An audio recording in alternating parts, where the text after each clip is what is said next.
Bismillah ar-Rahman ar-Rahim. Assalamu alaikum.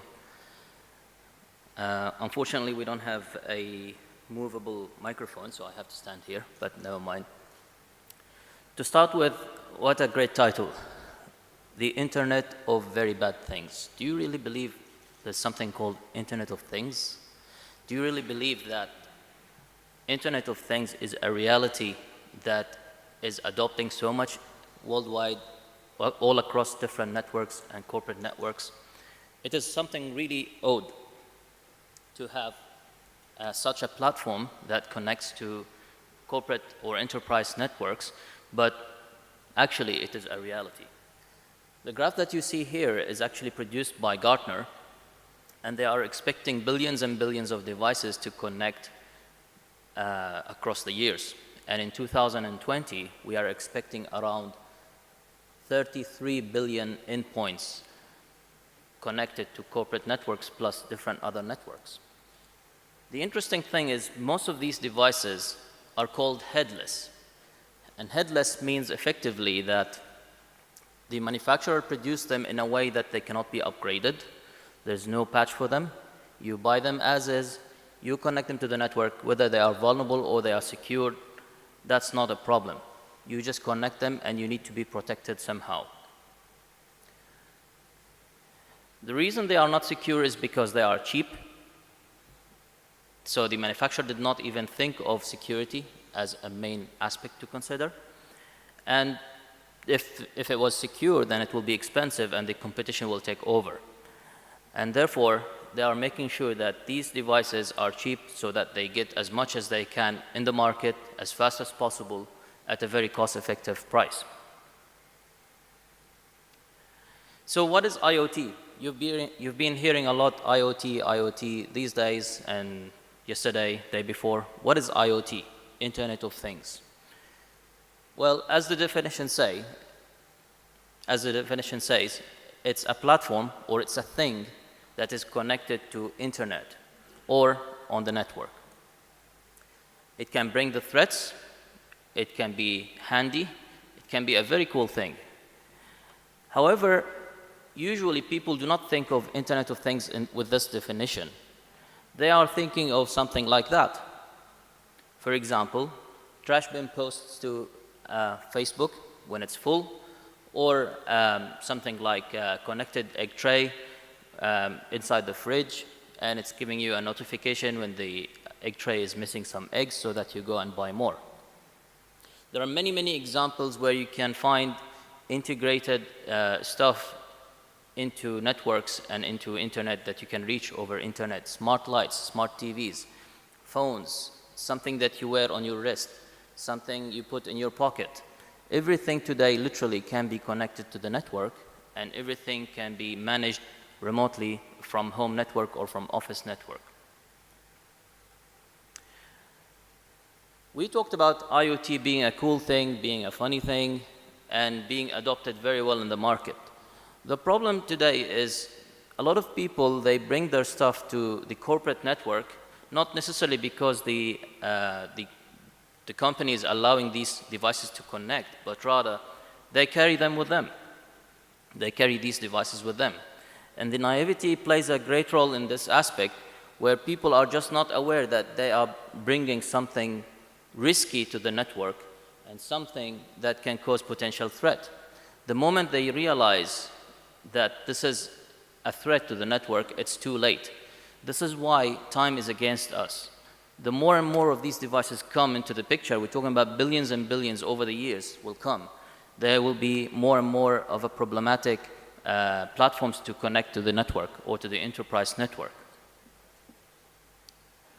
This is a screenshot that was taken from the internet, and it defines what are the different aspects of Internet of Things.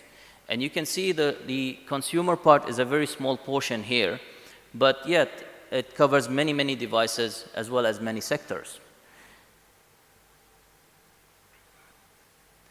If we look back into the history, we'll find a lot of issues connected devices are causing to corporate security. For example,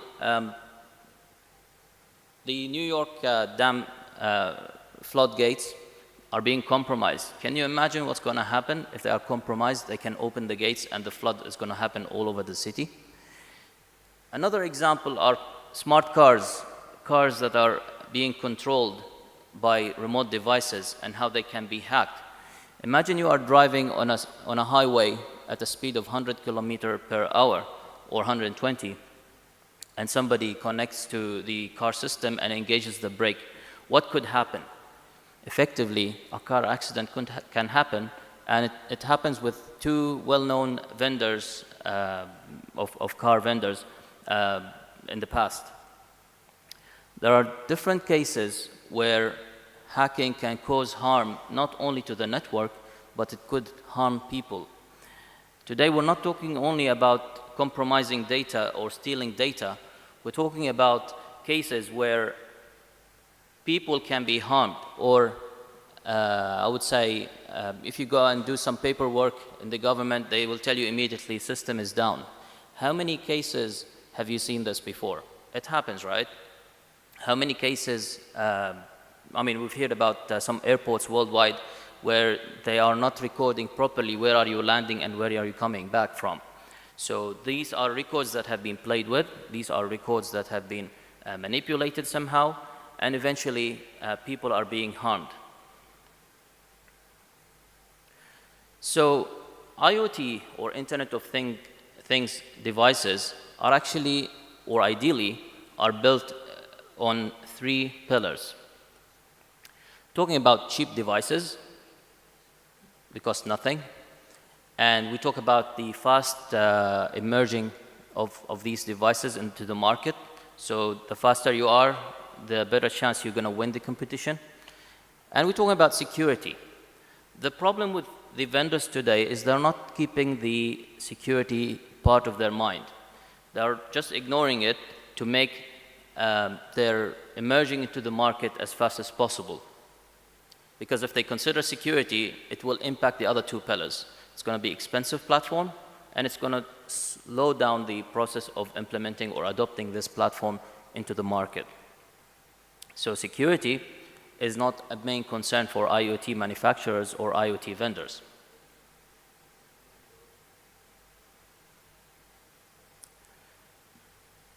The problem does not stop here. In many cases, the attacker is not really targeting the IoT device. What they are targeting is the corporate network or the home network. The IoT device can be considered as an entry point. It's a point where they land and then they start impacting the network. And this is why moving these devices from one place to another, from one network to another, can be very vulnerable can cause a lot of vulnerabilities to the network. So we have an issue mainly with device-to-device attacks. Here we are talking about things like probably, you walk into a meeting room, there's a TV. In many cases, these TVs are called smart TVs. Smart TVs are connected to the network.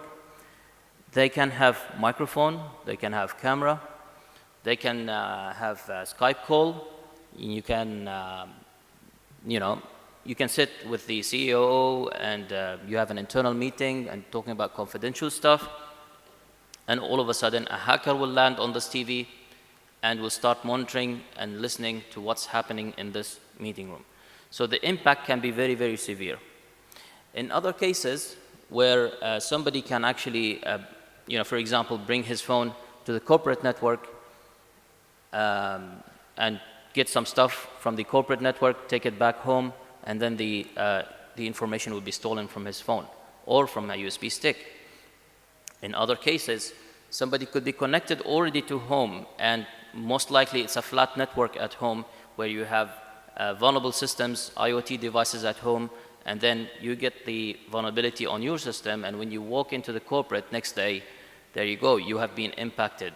And this has happened in many cases where we actually discover some vulnerabilities in some IoT devices. We go back to the manufacturer, we say, hey, this is a vulnerability that you need to address, and the response was silence. So there's no comment. These are cheap devices. They are not meant to be upgraded or patched or fixed. Typically, what's going to happen with these cheap devices is after a while, after 1 year, 2 years, you're going to throw them away and you're going to buy new devices. So this is how IoT world is emerging. In other cases where we have smart systems at home, for example, if somebody has smart light where you can control your light from office network, so, or maybe controlling the AC temperature before you reach home from office network. These are also some other good examples where you have, and they call it smart homes. And just be careful because in some cases this could actually, you know, have a side effect. For example, if you have, let's say, a camera at home, it's used to monitor your home when you are outside. Actually, what could happen is if you are at home, somebody could potentially monitor you. Because if it is not an isolated network, or if it's a network that is connected to the internet, or it's a wireless camera that maybe your neighbor can access, and then you forgot to set a password, which happens in many cases, somebody could end up monitoring you while you are at home. So there are a lot of issues when it comes to security or bringing platforms into connectivity to the network. Long time in the past, we used to have a lot of devices that are independent. They are not connected to the network, but today we are always hearing about smartwatch, smart fitness tracker, smartphone, smart TV, smart MP3 player, smart shoe. Have you heard about the smart shoe? Google it, you will find it. It's the Google shoe. Allah Izko. So there are many devices today are becoming smart devices. The other side of the IoT attacks is the Ddos. Ddos essentially means an attacker is influencing many devices to launch an attack against one certain victim.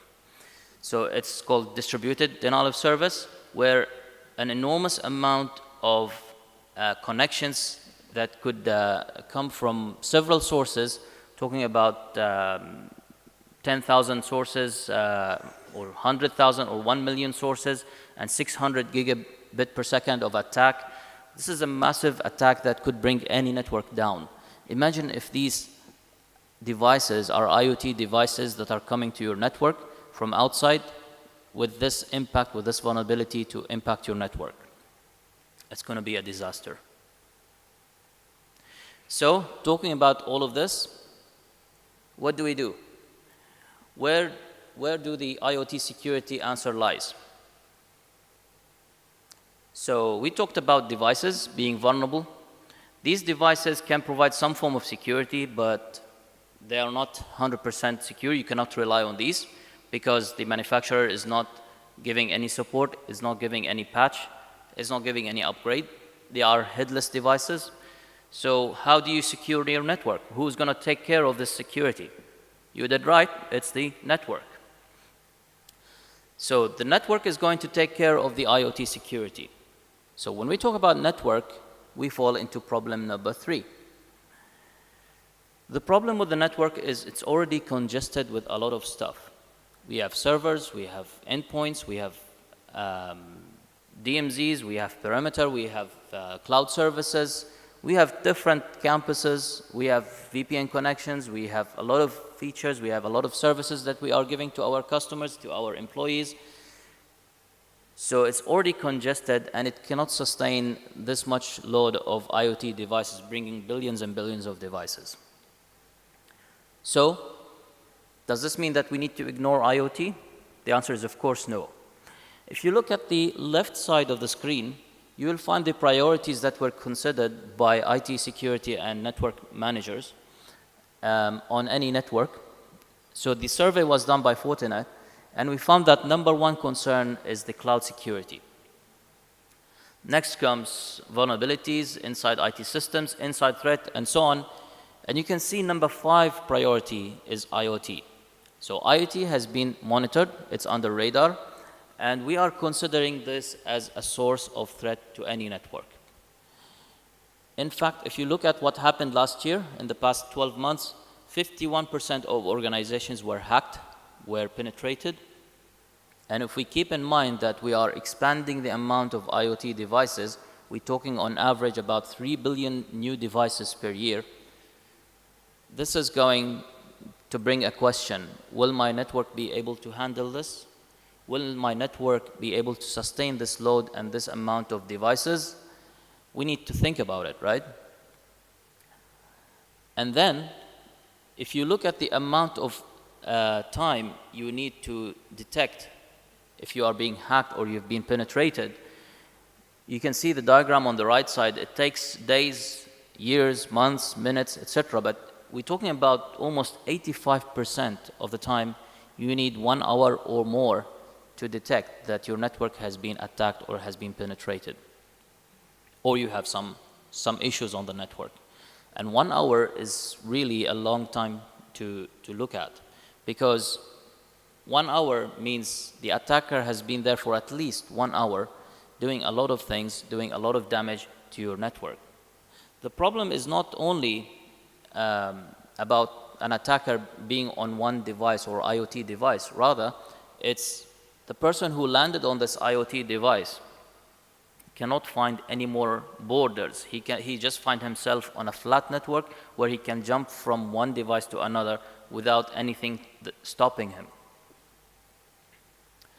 So when we talk about networks of today, we talk about 3 main issues.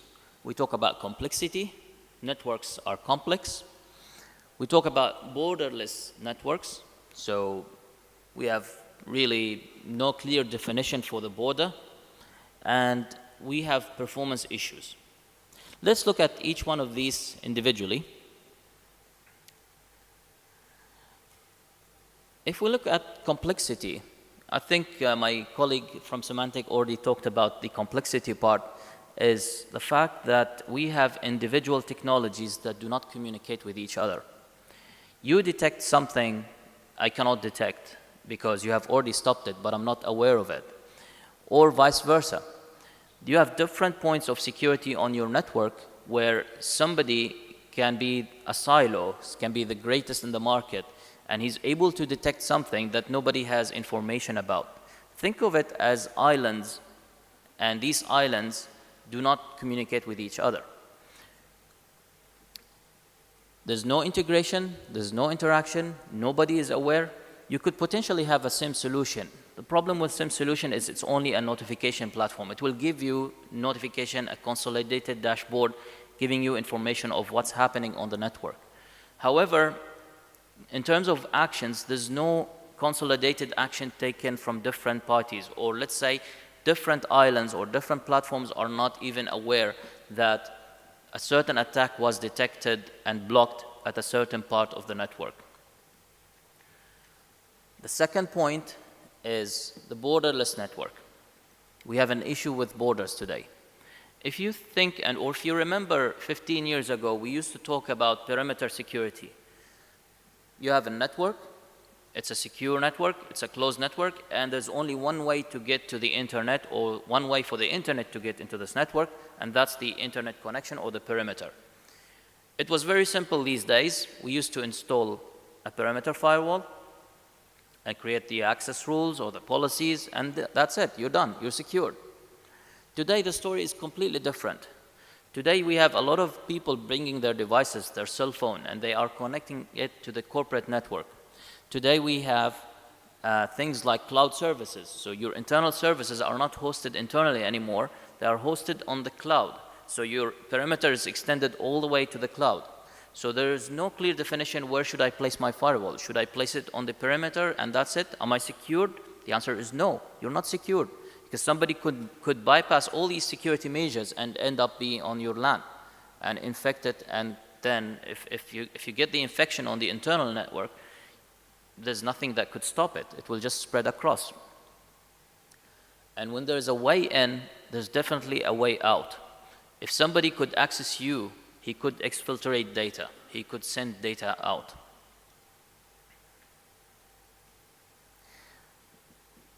When we talk about security, what usually comes to people's mind is, am I going to compromise my performance? The more security components I'm adding to the network, Is it going to compromise my performance? Well, generally yes, but today we have a lot of mature technologies with a lot of architecture development and enhancement that can accommodate all these issues. And today we can provide the highest performing platform in the world. So usually this is what comes to people's mind, that when we talk about security, performance is an issue. So these are 3 issues that we currently face with the network. Imagine you open a new subject here, you open a new door, and you talk about IoT. You are putting the IoT devices on the top of all these problems. Is your network going to sustain all this load? Is it going to handle all of this, or will it fall over as a whole? So this is why in Fortinet we are looking at these 3 major problems, and we're looking for a way to address them all at the same time. How do we do this? The complexity issue that we had earlier is now gone. What we have is a concept called the security fabric. I'm going to talk about the security fabric in a bit, but the idea is these islands that we talked about, or the silos, or the amazing technologies that can catch your threat, they should be connected somehow. Islands, there's no link between them. We will form bridges of open standard protocols that will allow us to talk to vendor X and vendor Y. If I come to you and say to you, what do you have? You have vendor X, you have vendor Y. You need to remove all of this, and you need to place everything from Fortinet. What do you think your reaction will be? You're not going to accept it. Nobody can accept all vendors, all devices, or all technologies from the same vendor on his network. It doesn't make any sense. But what we can do is we can teach these devices to talk to each other somehow, using, as I said, open standards or some application programming languages like APIs, or maybe using open standard like ICAP, or open standard like Radius, and so on and so forth, depending on the technology we're talking about. So the integration part, or this connectivity part, or the share of intelligence part is always there. Imagine you get a bad email from somebody that contains a threat. Would it be interesting that the moment you learn that this is a spam mail or this is a virus inside the email, to teach the endpoint that this is a bad threat in case you get it through the USB stick? It would be very interesting, right? What about if we can propagate these updates or these dynamic updates to the next generation firewall or to the web application firewall, so that all the network components are aware of the threat on my network by sharing this intelligence? That's, of course, is going to solve my issue. So now we have connected islands, we have connected devices, we have sharing of intelligence on the network.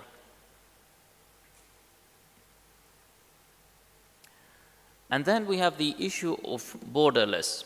How do we look at this? Borderless is an issue, as we talked about earlier. And then we have, what we can do is we can treat every component on the network as a perimeter. So when we talk about cloud security, we have cloud security solution.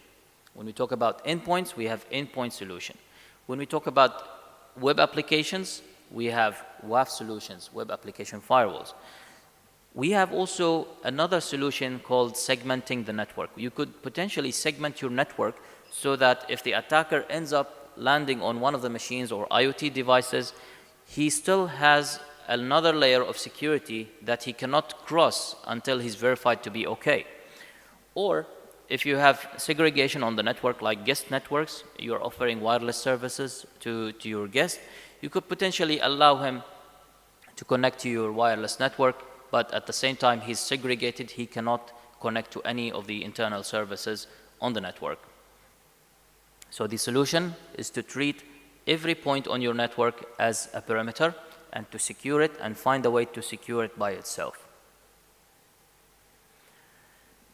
Then talking about the performance, which is the enemy, as some people believe, of security, or the security is the enemy of the performance. The answer is this: is today's technologies are very mature.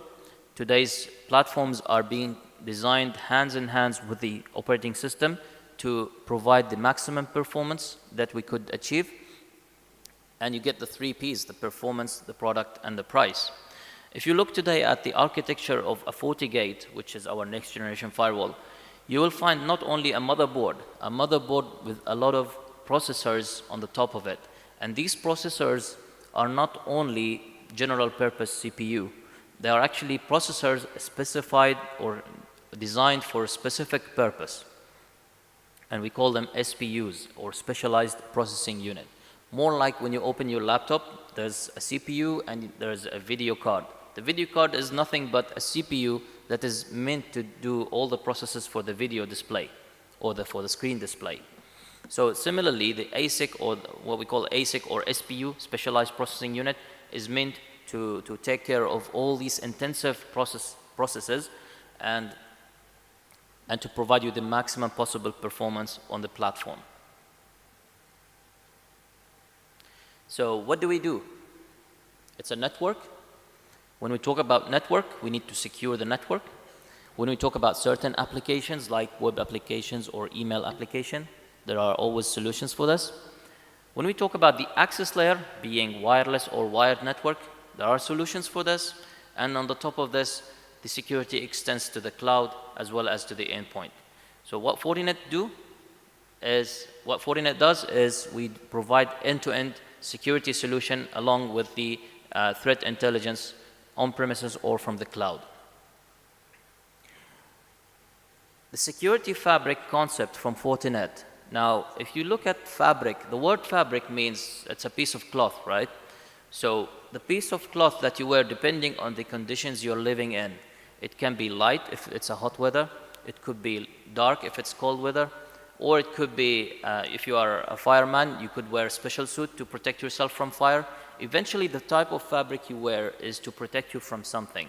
Similarly, when it comes to Fortinet fabric, the purpose of the security fabric is really to protect you from potential threats on the network by consolidating or by sharing the intelligence of different technologies in one certain platform. And we are making this as aware as possible. So think of these 5 words as real words when it comes to implementing them on your network. You have to be aware. You have to have the visibility. Which user, which device, which application, top sources, top bandwidth. A very common issue that we always hear, my internet is slow. If you suffer today from slow internet, how would you look at it? How would you address it? Do you have any tools that can help you to Mr. look Osama, at who's consuming your bandwidth? Time is finished. Finished? Yes. Type, 2 minutes? Okay. 2 minutes, inshallah. Okay. So, do you have a solution that is aware of what's happening on the network? Do you have some solution that you can take action with easily? Do you have a secure solution certified by third-party tools? Do you have scalable solution in case your network is growing so fast? Can you scale up the network? And can you also work with open standard protocols and open devices? This is something that was realized by Fortinet and it was implemented. Today, Fortinet is opening its hands to everyone to integrate with using open standard protocols. So to conclude, I will just leave you with a couple of questions. Is your network today already suffering? Do you have slow network? Are you suffering from IoT devices connected to the network? And the second question, are you ready for this amount of devices to connect to your network, to access your network, to bring whatever they bring from their homes to your network? How are you going to protect it? Are you going to segment your network? This is something to be aware and to consider. Performance is something important. We can do POCs. We can verify that the appliances that we provide are providing just what you need and can give you a growth space for the future. And today, we're talking about IoT. Tomorrow, it's going to be something completely different. So what have you prepared for security for today and for tomorrow? Thank you very much. I hope it was informative.